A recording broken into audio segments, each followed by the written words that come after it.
The T11 combat equipped talk-through is the same as the Hollywood T11 talk-through all the way to the Canopy release assemblies. So the Jumpmaster will begin with the Canopy release assemblies.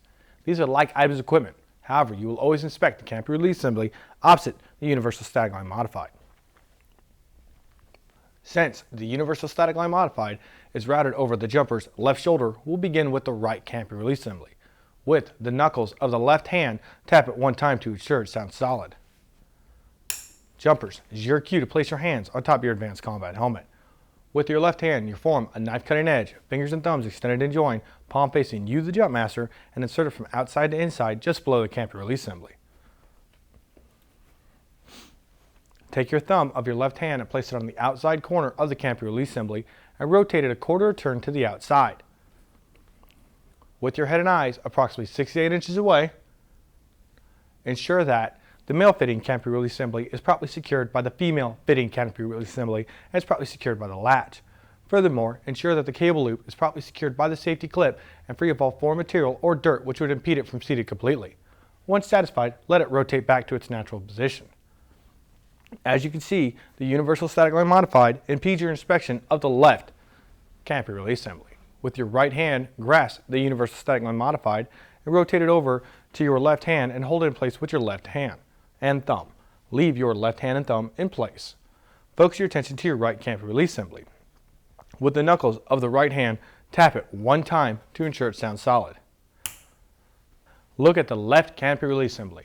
With the knuckles of the right hand, tap it one time to ensure it sounds solid. With your right hand, form a knife cutting edge, fingers and thumbs extended and joined, palm facing you, the Jumpmaster, and reach around from outside to inside behind the M1950 weapons case and from outside to inside behind the left main lift web just below the Canopy release assembly. Place the right thumb on the outside corner of the Canopy release assembly and rotate it a quarter turn to the outside. With your head and eyes about 6 to 8 inches away, conduct the same inspection. Focus your attention to your left hand and right main lift web. With your left hand, trace down the right main lift web, ensuring it's not twisted, cut, or frayed until you make contact with the main lift web adjuster. Conduct a visual inspection to ensure that the main lift web tuck tab assembly is properly assembled and the snap fastener is secured. Now make a mental note of what of the 3 sizes the main lift web tuck tab assembly is configured in: small, medium, or large. Keep this in mind for your inspection on the next main lift web. Now focus your attention to your right hand and left main lift web. Trace down the left main lift web, conducting the same inspection, ensuring that the left main lift web tuck tab assembly is in the same sizing configuration as the right. Now focus your attention to the chest strap. Ensure it has not been misrouted around the left main lift web. Remove your left hand. With your left hand, grasp the carrying handle of the T11 Reserve parachute, knuckle skyward, palm facing towards the reserve. Simultaneously pull up and out. Remove your right hand, and with your right hand, form a knife cutting edge, fingers and thumbs extended and joined, palm facing you, the Jumpmaster, fingertips pointing down. And insert it behind the chest strap from top to bottom, as close to where it is sewn to the left main lift web. Trace forward on the chest strap, ensuring it's not twisted, cut, or frayed until you come in contact with the chest strap friction adapter. Now conduct a visual inspection to ensure that there is a 2 to 3 finger quick release incorporated in the chest strap and it's secured in its webbing retainer. Now ensure that the free running end of the chest strap is S-folded or accordion folded, with the tab portion of the chest strap facing towards the chest strap friction adapter and it's secured in its webbing retainer. Now continue tracing the chest strap until you make contact with the right main lift web, ensuring it is not twisted, cut, or frayed. Keep your right hand in place. Remove your left hand, and with your left hand, form a knife cutting edge, fingers and thumbs extended and joined, palm facing you, the Jumpmaster, and lead to the jumper's right. Insert your knife cutting edge from bottom to top behind the waistband as close to where it is sewn to the pack tray. Look to where the waistband is sewn to the pack tray. Ensure at least 50% of the single X-box stitching is present. Now trace forward on the waistband, ensuring it's not twisted, cut, or frayed or been misrouted behind the horizontal backstrap or the right main lift web. Continue tracing until you make contact with the right waistband retainer. Ensure the right waistband retainer rests in the palm of your left hand. Now with your right hand, form a knife cutting edge, fingers and thumbs extended and joined, palm facing you, the jump master, fingertips pointing skyward, and insert it from outside to inside, from bottom to top, behind the left adjustable dinghy attaching strap to where the left waistband retainer rests in the palm of your right hand. Now conduct a physical inspection by making fingertip to fingertip contact to ensure the waistband is routed between both waistband retainers and is not twisted, cut, or frayed. Remove your left hand and place your left hand on the left pack closing flap of the T11 Reserve parachute. Fingers spread, palm facing towards the reserve. Remove your right hand and with your right forearm push on the lead edge of the M1950 weapons case for the first time. Ensure that the waistband is properly routed above the left main lift web and is not twisted, cut, or frayed. Now remove your right hand and with your right hand grasp the trail edge of the M1950 weapons case and pull it towards you. With your right hand, form a knife cutting edge, fingers and thumbs extended and joined, palm facing you, the jump master, fingertips pointing skyward, and insert it from bottom to top behind the metal adjuster. Remove your left hand, and with your left hand, form a fist, leaving your index finger and middle finger exposed, and insert it from top to bottom in the quick release formed by the waistband. You're ensuring it's no more than 3 fingers, no less than 2 fingers, and is not a false quick release. Remove your index finger and middle finger of your left hand, and with your index finger and thumb of your left hand, pinch off the free running end of the waistband to where it re-emerges from the metal adjuster. Trace it until your fingers fall off the end. You're ensuring it is not excessively cut, torn, or frayed and is easily accessible to the jumper. Replace your left hand on the left pack closing flap, fingers spread, palm facing towards the reserve. Now focus your attention to your right hand. Trace back on the waistband adjuster panel, ensuring it's not twisted, cut, or frayed or been misrouted behind the horizontal back strap to where you come to where it is sewn to the back of the pack tray. Look to where the waistband adjuster panel is sewn to the pack tray. Ensure at least 50% of that X-box stitching is present. Now drop your right hand and move to the front of your jumper. With your right forearm, push on the lead edge of the M1950 weapons case for the second time. You will inspect the M1950 weapons case in its entirety before inspecting the reserve parachute. We will begin with the point of attachment of the M1950 weapons case, which is a quick release snap. Look at the quick release snap. Ensure it is the outer item of equipment on the left equipment ring. With your right hand, form a fist, leaving your index finger exposed, and finger the opening gate 1 time to ensure it has spring tension, has not been safetied, and the spring opening gate is facing towards the jumper's body. With your right hand, form a knife cutting edge, palm facing towards the jumper, and with the heel of your right hand, push up on the activating arm to ensure it's properly seated between both ball detents. With your right hand, form a fist, leaving your index finger exposed, and trace down the quick release snap, ensuring that the quick release link is properly routed through the V-ring and secured by the rotating claw. Continue tracing down until you make contact with the first set of adjusting strap connectors. Ensure the adjusting strap is properly routed through the appropriate set of adjusting strap connectors and secured by the means of a half hitch. Continue tracing down the adjusting strap, ensuring it's not twisted, cut, or frayed, till you come in contact to where it is sewn to the bottom of the M1950 weapons case. Now with your right hand, form a knife cutting edge. Fingers and thumbs extended and joined, palm facing skyward, fingertips pointing towards the jumper's leg. And sweep 1 time from the lead edge to the trail edge on the bottom of the M1950 weapons case to ensure a muzzle is not protruding. With your right hand, form a fist, leaving your index finger exposed, and insert it in the closing flap of the M1950 weapons case. Trace up the slide fastener to ensure all teeth are engaged, bypassing the lower tie-down strap until you're in vicinity of the upper tie-down tape. With the index finger of the right hand, form a hook around the slide fastener or tab thong and gently lift up and down. You are ensuring that it is secured by one of two means: separated by the lift fastener or secured by the upper tie-down tape. One or the other, never both. Here at the United States Army Jumpmaster School, it will always be secured by the upper tie-down tape and the upper tie-down tape only. Remove your right hand and with your right hand form another knife cutting edge, fingers and thumbs extended and joined, palm facing towards the M1950 weapons case. Reach to the top and trace 10 to 12 inches down, feeling for the bulge created by the M4 or M16 series forward assist or the charging handle of the M249 squad automatic weapon and give it a sharp slap. Now with your index finger and thumb of your right hand, pinch off the single or double loop bow knot located on the lead edge of the M1950 weapons case created by the upper tie-down tape. Ensure the upper tie-down tape is properly routed around the M1950 weapons case, under and over the left D-ring, and secured by a double or single loop bow knot created by the upper tie-down tape. Now leave your index finger and thumb of your right hand in place, and with your left hand, grasp the carrying handle of the T11 Reserve parachute, knuckle scoured, palm facing towards the reserve.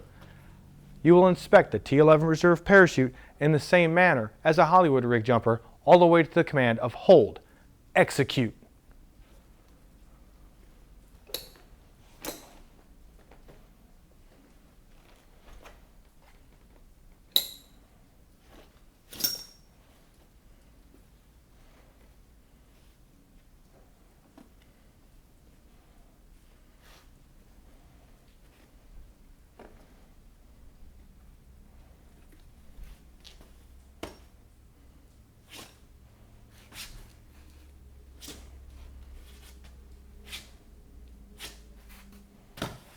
Hold! The next item of equipment we will concern ourselves with is a harness single point release. We'll begin with the point of attachment, which is the adjustable D-ring attaching straps. The Jumpmaster with both hands will form a fist, leaving his index fingers exposed, and place them on the snap hooks of both adjustable D-ring attaching strap. These are like items of equipment. However, for the purpose of this talk through, we'll begin with the right adjustable D-ring attaching strap and the left hand. Look at the snap hook to ensure it's the only item of equipment on the right equipment ring. With the index finger of the left hand, finger the opening gate one time to ensure it has spring tension and the spring opening gate is facing towards the jumper's body and is not cracked or distorted out of shape. With the thumb of the left hand, flip up the free running end of the adjustable D-ring attaching strap. With your index finger of your right hand, place it on the center of the adjustable D-ring attaching strap on the black intermediate marked stitching. Trace down the adjustable D-ring attaching strap, ensuring it is not twisted, cut, or frayed, or been reversed till you make contact with the triangle link. Bypass the triangle link and pick up your inspection of the attaching loops. You're ensuring the white attaching loop is properly routed from bottom to top through the triangle link. That the green attaching loop is properly routed from bottom to top through the white attaching loop, and the red attaching loop is properly routed from bottom to top through the green attaching loop. Furthermore, you're ensuring the red attaching loop is properly routed from bottom to top through the grommet of the female portion leg strap release assembly. Continue tracing down till you make contact with the single X box stitch on the release handle cross strap. Continue your inspection of the cable to ensure it's properly routed through both plies of reinforced nylon webbing of the release handle cross strap and routed from inside to outside through the red attaching loop and secured in the cable loop retainer. Now, focus your attention to your right hand and left adjustable shoulder carrying strap. Leave your left index finger in place and focus your attention to your right hand and left adjustable D-ring attaching strap and conduct the same inspection.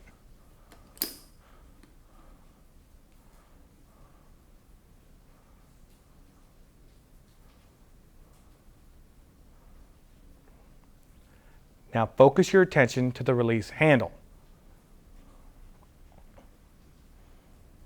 With your index finger on top, thumb on bottom of your right hand, pinch off the release handle and gently lift up on it. Ensure it is properly routed through both plies of reinforced nylon webbing and secured by the hook pile tabs. Release it, it should fall back into place. With your index finger of your right hand, form a hook around the release handle lanyard and gently lift up on it to ensure it's not twisted, cut, or frayed, or been misrouted around or through the release handle cross strap or the equipment retainer straps. Release it, it'll fall back into place. Place your index finger of your right hand back on the single X box stitch on the release handle cross strap. Simultaneously, with both hands, trace down the equipment retainer straps, bypassing external cargo compartments of the Alice pack until you make contact with the other set of single X box stitches on the adjustable cross strap. Leave your left index finger in place. With the index finger and thumb of the right hand, pinch off the free running end of the adjustable cross strap and give it a sharp tug to the jumper's left, removing all slack. Place your index finger of your right hand back on the single X box stitch of the release handle cross strap. Simultaneously, with both hands, trace down the equipment retainer straps till your fingers fall off the ends of the equipment retainer straps. Grasp the sides of the Alice pack and lift it up to eye level.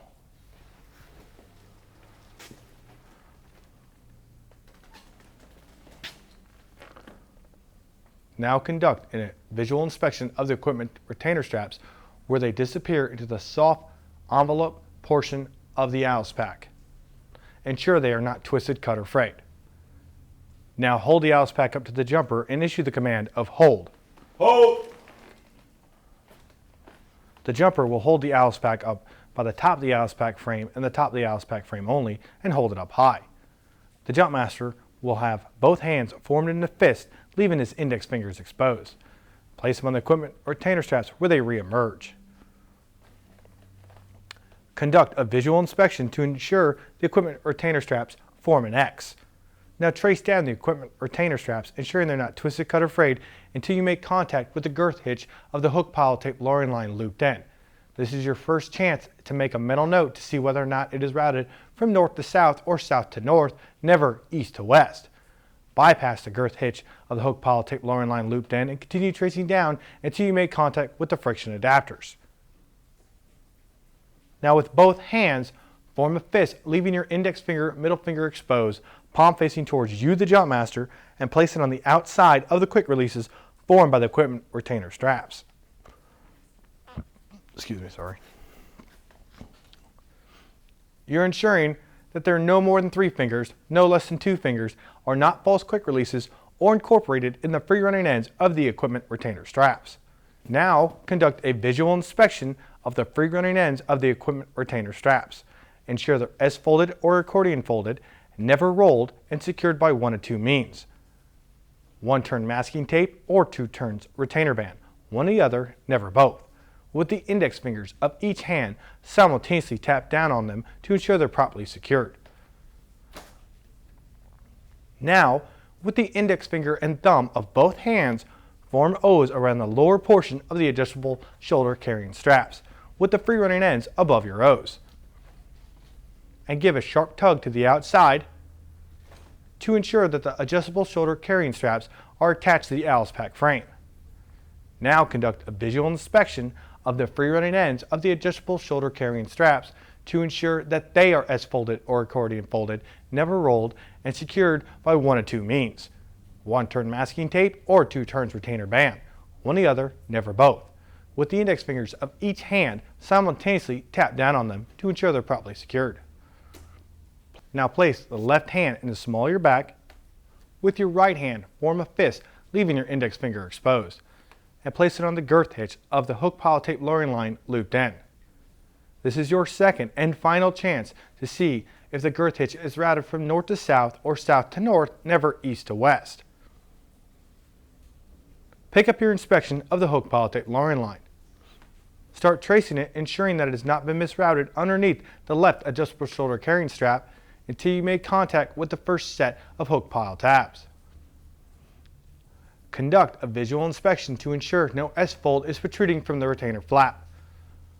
Trace down the retainer flap, ensuring that it's secured by 2 retainer bands, 1 above and 1 below the horizontal cross frame support located on the tubular portion of the Alice pack frame. Continue tracing down until you make contact with the second set of hook pile securing tabs. Once again, you're ensuring that there's no S-folds protruding from the retainer flap.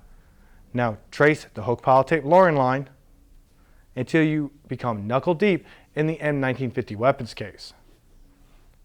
This is your chance to inspect the hook pile tape lowering line is properly routed through the main body of the M1950 weapons case and 1 ply of reinforced nylon webbing. Now reach across your body and grasp the trail edge of the M1950 weapons case with your left hand and pull it towards you. Look to where your index finger of your right hand re-emerges. Make a mental note of where you've seen it. Remove your index finger of your right hand and place your index finger where you've seen it last. Continue your inspection of the hook pile tape lowering line until you make contact with the point of attachment, the ejector snap of the hook pile tape lowering line. With the thumb of the right hand, press down on the activating lever of the ejector snap of the hook pile tape lowering line to ensure it's properly seated over the ball detents and free of all foreign material which would impede it from seating completely. Ensure that the ejector snap of the hook pile tape lowering line has not been reversed or has been misrouted over the waistband. Now rotate the ejector snap of the hook pile tape lowering line a quarter turn to the outside of the jumper. Ensure the small tooth is present and the spring opening gate was facing towards the jumper's body. Now conduct a visual inspection of the yellow safety lanyard. You're ensuring it has not been wire taped or tied, is serviceable and easily accessible to the jumper. Now drop both hands and move to the front of your jumper. Now issue the jumper the command of squat. Squat. With both hands, form a fist leaving your index finger and middle finger exposed and insert it from outside to inside behind the leg straps just below the aviator's kit bag where the natural pocket is formed. Simultaneously trace rearward, ensuring the leg straps have not been crossed until you make contact with the saddle. Leave your right hand in place. Focus your attention to your left hand and right leg strap. Trace up the right leg strap, ensuring it's not twisted, cut, or frayed. Free running end is properly secured in the webbing retainer until you make contact with the quick bit B-ring. Once you have skin to metal contact, take the thumb of the left hand and rotate it up to the activating lever of the right leg strap ejector snap to ensure it's properly seated over the ball detents and free of all foreign material which would impede it from seating completely. Leave your left hand and thumb in place. Now focus your attention to your right hand and left leg strap. Trace up the left leg strap, ensuring it's not twisted, cut, or frayed. Free running ends properly secured in the webbing retainer. Left leg straps properly routed through the exposed handle of the aviator's kit bag, over the bottom and under the top. Once you have skin to metal contact with the quick bit B-ring, with your index finger or thumb, rotate up and press down on the activating lever.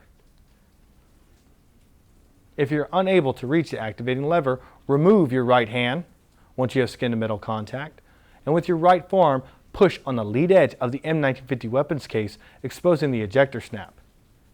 And with your index finger, press down on the activating lever of the left leg strap ejector snap to ensure it is properly seated over the ball detents and free of all foreign material which would impede it from seating completely. Now leave your left hand and thumb in place and your right hand and index finger in place. Rock back on your heels, conduct an overall inspection of the aviator's kit bag to ensure it is present, has not been reversed, and the reinforced stitch portion is facing away from the jumper's body. Once satisfied, drop both hands, stand up in front of your jumper, grasp the size of the Alice pack, and issue the jumper the command of recover. Recover. Allow the Alice pack frame to rotate between you and the jumper's body. Jumper, lift up on your reserve parachute and allow the Alice pack to rest back to its natural position. The rest of the combat equipped jumper is the same as the Hollywood rig jumper all the way to the command of recover.